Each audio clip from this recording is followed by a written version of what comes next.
नमस्कार भक्तों, आपका स्वागत है। राधा वॉयस चैनल पर एक समय की बात है, कैलाश पर्वत की गोद में जहां बर्फ की चादरें चांदी सी चमकती थीं, मां पार्वती भगवान शिव के चरणों में बैठी थीं।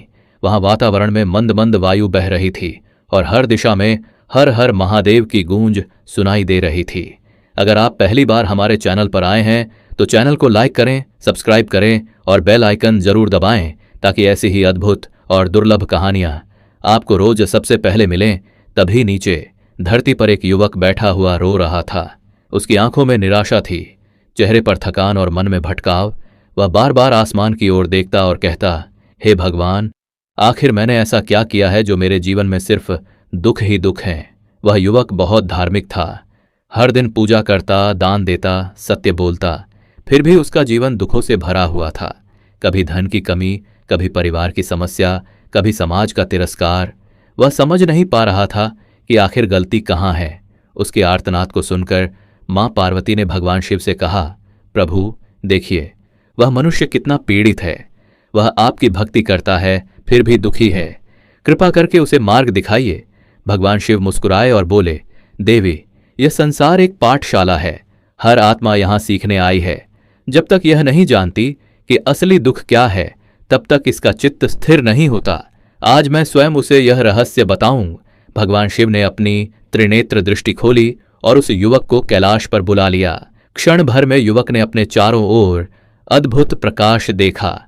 वह कांप गया, पर भीतर से कोई आवाज आई, मत डर, मैं वही हूं जिसकी तू आराधना करता है। आंखें खोली तो सामने थे भगवान भोलेनाथ, जटाजूट में गंगा जी, गले में सर्प और मुख पर वही दिव्य मुस्कान। वह युवक रो पड़ा और उनके चरणों में गिर गया। हे महादेव, मैं अत्यंत दुखी हूं। मुझे बताइए, मेरा कर्म इतना कठोर क्यों है? क्यों मेरा हर प्रयास विफल हो जाता है? भगवान शिव ने उसे उठाया और कहा, वत्स, तू सोचता है कि तेरा जीवन दुखों से भरा है, परंतु तू यह नहीं जानता कि तेरे दुख का कारण क्या है। जब तक तू यह नहीं समझेगा कि असली दुख क्या होता है, तब तक सुख की खोज में भटकता रहेगा। युवक बोला, प्रभु, मैं आपका आदेश चाहता हूं, कृपया मुझे बताइए, असली दुख क्या होता है? भगवान शिव ने मुस्कुराते हुए कहा, अच्छा, मैं तुझे यह रहस्य बताऊंगा, पर इसके लिए तुझे मेरे साथ एक यात्रा करनी होगी। युवक ने सिर झुकाया, जैसी आपकी आज्ञा महादेव। भगवान शिव ने अपनी जटाओं से एक दिव्य रश्मि निकाली जो धीरे धीरे उस युवक को घेरे में ले ली। क्षण भर में दोनों किसी अज्ञात लोक में पहुंच गए। वहां न बर्फ थी, न पहाड़, न कोई मंदिर, बस एक अजीब सा नगर था जहां लोग हंस भी रहे थे और रो भी रहे थे। भगवान शिव बोले, वत्स, यह वही संसार है जहां हर आत्मा आती जाती रहती है। यहां तू सीख पाएगा कि दुख वास्तव में क्या होता है। युवक ने देखा, एक स्त्री अपने पति के शव के पास विलाप कर रही थी। वह बार बार कह रही थी, मैं उसके बिना नहीं जी सकती। चारों ओर लोग उसे समझा रहे थे, पर वह किसी की बात नहीं सुन रही थी। युवक की आंखें भर आईं। प्रभु, यह तो अत्यंत दुखद है। क्या यही असली दुख है, किसी अपने का बिछुड़ जाना? भगवान शिव ने शांत स्वर में कहा, नहीं वत्स, यह केवल शरीर का वियोग है। यह दुख मनुष्य को बाहर से छूता है, भीतर नहीं। जो जन्म लेता है वह मरण को प्राप्त होता ही है। यह शाश्वत नियम है, परंतु जब मनुष्य इसे स्वीकार नहीं करता, तभी उसे यह पीड़ा असहनीय लगती है। उन्होंने आगे कहा, जिसने मृत्यु को जीवन का स्वाभाविक हिस्सा मान लिया, वह कभी नहीं रोता, क्योंकि उसे झांत है कि आत्मा कभी नहीं मरती। युवक मौन हो गया। उसने महसूस किया कि वह स्त्री अपने दुख से चिपकी हुई है और वही उसे भीतर से तोड़ रहा है। भगवान शिव ने कहा, अब दूसरा दृश्य देख। क्षण भर में वे एक महल के सामने खड़े थे। वहां एक राजा दरबार में सबके सामने अपने मंत्री को डांट रहा था, तू मूर्ख है, निकम्मा है, जा, मैं तेरा पद छीनता हूं। मंत्री के चेहरे पर लज्जा, क्रोध और निराशा थी। वह चिल्लाया, हे भगवान, इससे बड़ा दुख कोई नहीं कि जिसकी सेवा जीवन भर की, वही आज अपमान दे। युवक ने कहा, प्रभु, यह तो बहुत बड़ा दुख है। आत्मसम्मान खो देना, अपमान सहना, यही असली दुख है ना? भगवान शिव मुस्कुराए, वत्स, यह भी असली दुख नहीं है। यह केवल अहंकार का टूटना है। जिसका मैं जल गया, उसका दुख भी जल गया। परंतु जब तक मनुष्य सोचता है, मैं बड़ा हूं, मेरा पद, मेरी इज्जत, मेरा नाम, तब तक यह सब नष्ट होते ही उसे पीड़ा होती है। जो जान गया कि मैं कुछ नहीं, सब शिव हैं, वह किसी के अपमान से भी शांत रहता है। युवक धीरे से बोला, तो प्रभु, अपमान भी हमें सीख देने आता है? हाँ वत्स, शिव बोले, अपमान अहंकार की जंजीरों को तोड़ता है और आत्मा को स्वतंत्र बनाता है। अब भगवान शिव युवक को एक गांव में ले गए। वहां एक किसान अपनी फसल के जले हुए खेत के पास बैठा था। वह बार बार आसमान की ओर देखकर कह रहा था, हे ईश्वर, मैंने पूरे वर्ष मेहनत की, परंतु तूने सब जला दिया। अब मेरे बच्चों का क्या होगा? युवक ने कहा, प्रभु, यह तो असली दुख है। मेहनत का फल न मिलना, जीवन का संघर्ष व्यर्थ जाना। भगवान शिव बोले, वत्स, यह भी असली दुख नहीं है, यह केवल कर्म का अनुभव है। जब तू बीज बोता है तो कुछ उगता है, कुछ सूख जाता है, पर धरती सीखती रहती है। वैसे ही मनुष्य के प्रयास उसे अनुभव देते हैं, फल नहीं, शिक्षा देते हैं। उन्होंने आगे कहा, असफलता से जो टूट जाए उसने अभी जीवन को जाना ही नहीं, पर जो असफलता में भी अर्थ खोज ले वह जान लेता है कि सफलता क्या है। अब शिव बोले, अब मैं तुझे असली दुख दिखाऊंगा। क्षण भर में सब दृश्य विलीन हो गए और चारों ओर गहन अंधकार छा गया। न कोई आवाज, न कोई प्रकाश, बस एक खालीपन। युवक घबराया, प्रभु, यह कौन सी जगह है? शिव बोले, यह उस मनुष्य के भीतर का संसार है जो ईश्वर को भूल चुका है, जो केवल मैं, मेरा और मेरे दुख में उलझा है। यही असली दुख है, ईश्वर से वियोग का दुख। शिव का स्वर गूंजा, जब आत्मा अपने स्रोत से दूर हो जाती है तो उसे हर छोटी चीज बड़ी लगने लगती है। वह रोती है, तड़पती है, पर उसे यह झांत नहीं कि वह स्वयं दिव्य है। यह अज्ञान ही असली दुख है। युवक की आंखों से आंसू बहने लगे। उसने कहा, प्रभु, अब मैं समझ गया, दुख न बाहर है न संसार में, वह भीतर की दूरी है जब मन ईश्वर से कट जाता है। शिव मुस्कुराए, वत्स, अब तू जाग गया है। अब जो भी दुख आए उसे तू साधना बना ले। अचानक अंधकार मिटा और युवक ने देखा वह फिर कैलाश पर है। चारों ओर दिव्य प्रकाश फैला हुआ है। देवगण गा रहे हैं, हर हर महादेव, हर हर शंभो। भगवान शिव बोले, वत्स, अब तू जान चुका है, असली दुख वह नहीं जो तुझे होता है, बल्कि वह है जब तू अपने भीतर के शिव को भूल जाता है। जो अपने भीतर की दिव्यता को पहचान लेता है वह किसी परिस्थिति में दुखी नहीं रहता।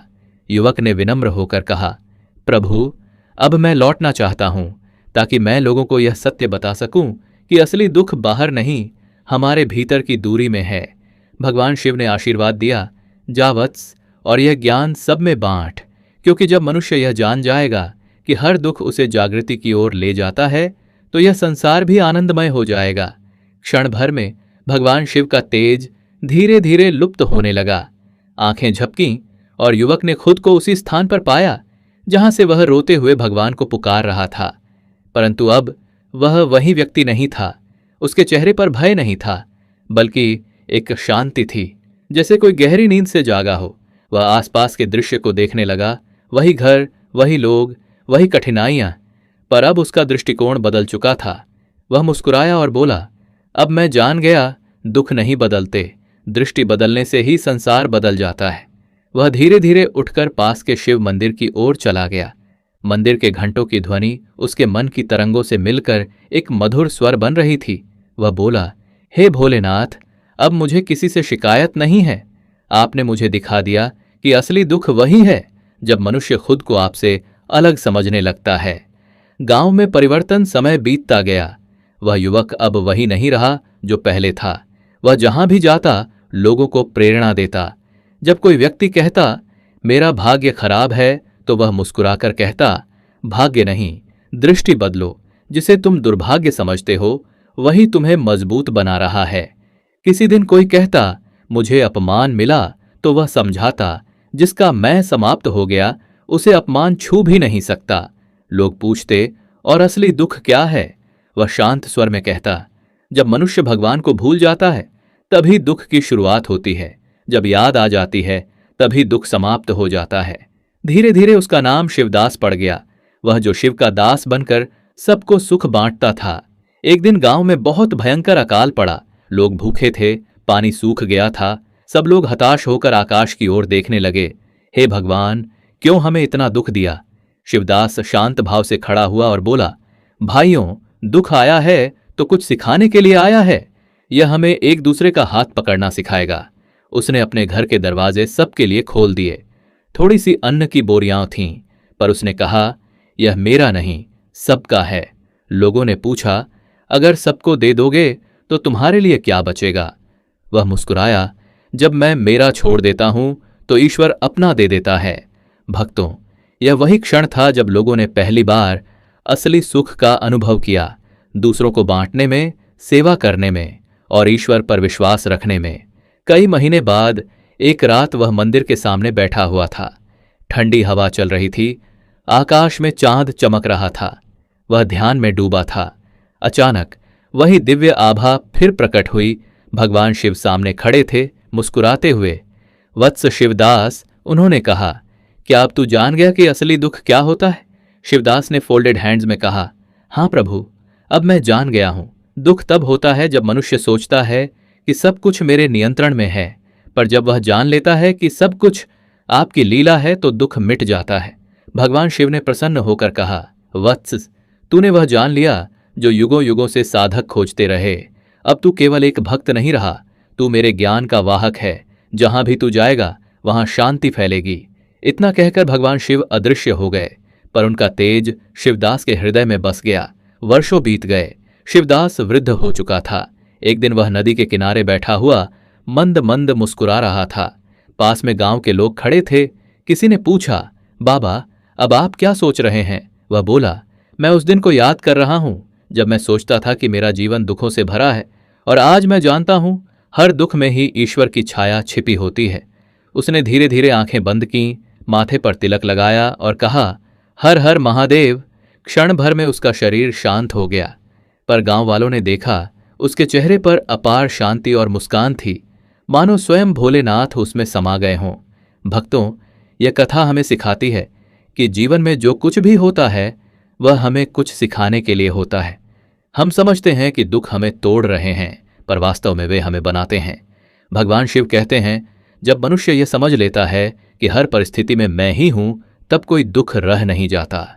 इसीलिए भक्तों, अगर आपके जीवन में कठिनाइयां हैं तो उनसे डरिए मत, क्योंकि वही कठिनाइयां आपको ईश्वर के और करीब लाने आई हैं।